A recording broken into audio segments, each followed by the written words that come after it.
Hello everyone, welcome back to the channel. So today we're going to continue our series of looking at Arcade1up cabinets. So today we're going to look at the Marvel Superheroes cabinet.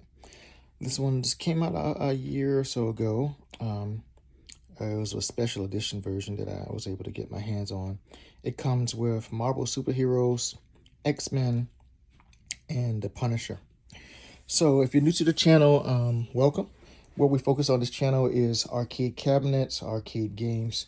So just a quick overview of some of them here. We go over, Japanese and American arcade cabinets, where we focus on getting them up and running and everything else, and playing them and giving tips and tricks.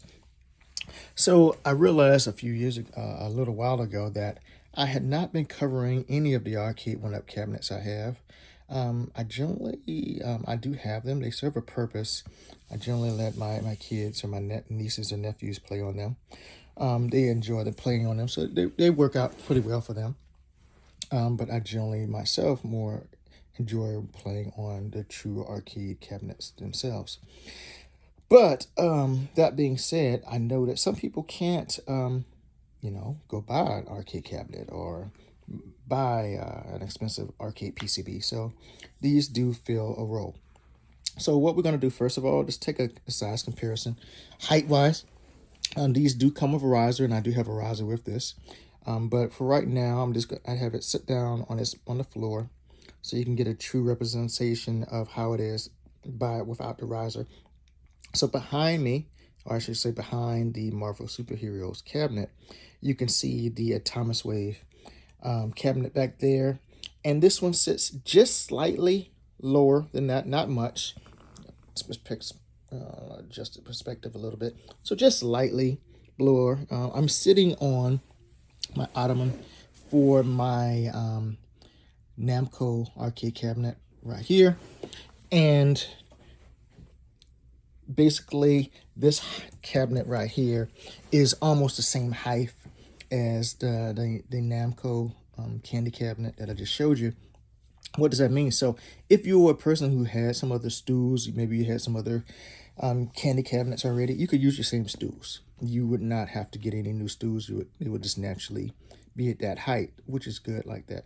If you were a person who likes to stand up, obviously, that's when you would want to attach the riser that comes. You can either get some kits come with the riser, some you have to purchase separately.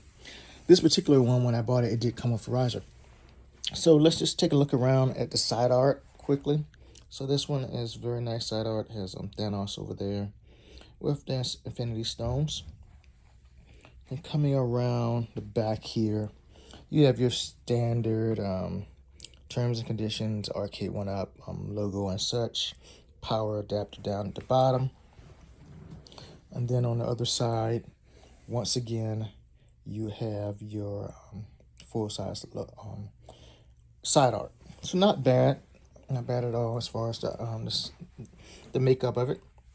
So for this one, this is, I want to say, like a generation 2 or 3 cabinet. So you're going to get a lit up marquee there.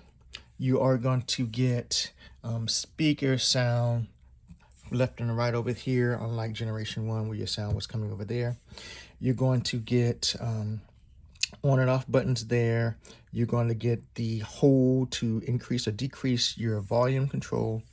For the edition that I purchased here, this is a full San joysticks and buttons. So and also with the generation 3 cabinets, this has an overlay of the plexi overlay that's over the control panel, which is nice. As far as gameplay and everything else, this cabinet probably is one that I and my son enjoy probably the most, which was surprisingly not because of Marvel Superheroes, but because he enjoys playing the Punisher on here. He really enjoys playing that game a lot, which is surprising, but it plays great. Sound, everything else is good. So let's go ahead and boot up the cabinet right quick.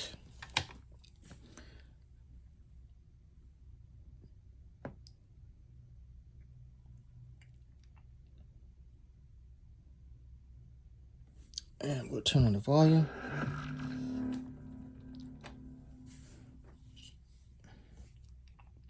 So I'm not going to the max, just to and then you can pick your games. Right.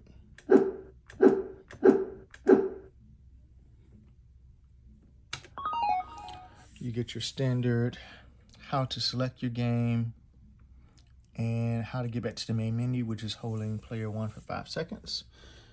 So we'll start it.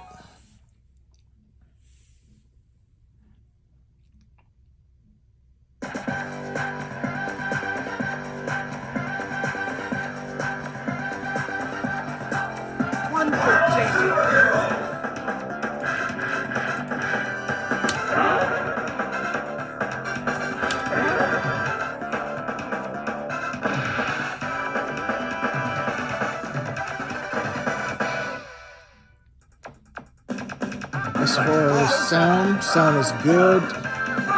Screen's not bad at all. Much better than Generation 1's.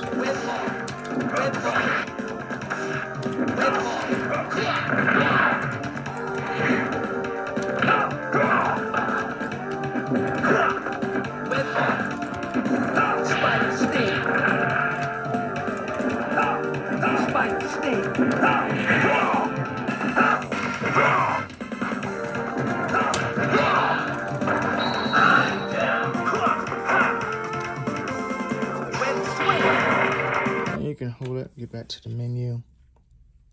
So responsive and everything else. On some of the cabs, when we talk about, you know, hidden cost, you know, the cost of upgrading the control, the joystick, the buttons, the sound, the LCD, if that was a little washed out in some of it, and the marquee, if it didn't look right.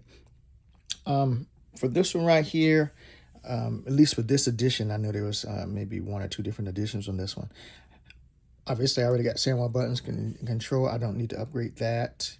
The LCD, the picture quality of it is very good. Well, I should say it's good as far as being a 17-inch LCD inside of it. So it's good. It's decent. The marquee looks okay. No problems with that from my point of view. So overall, very little hidden costs as far as upgrading needed for this edition of it. So that's not to say there's not some people who may still want to upgrade or change some things else out of it. So would I recommend this cab? For this particular cab, if you could get your hand on it as it is displayed here, the SAMWA buttons, lit up marquee, and good joystick, I would recommend it. Price wise, how much would I spend for it? Not counting how much I actually paid for it now, I would say if you could get this cabinet for around $300, $350, it would be worth it. So if you can get it at $300, $350, I think it would be a good deal. I don't know if I would go much higher than that, simply because there's not that many games on here. But for the games that are on here, they do play well.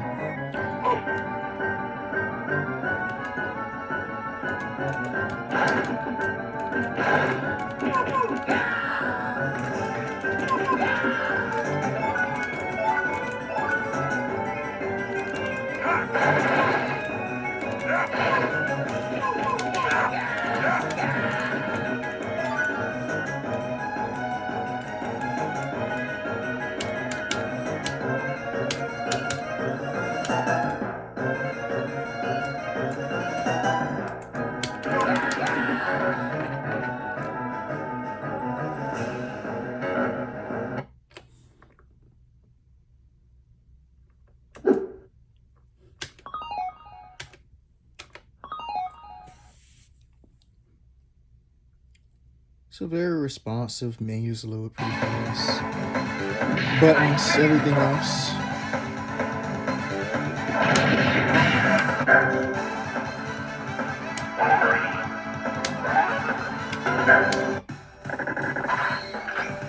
Round 1, fight! Tornado call.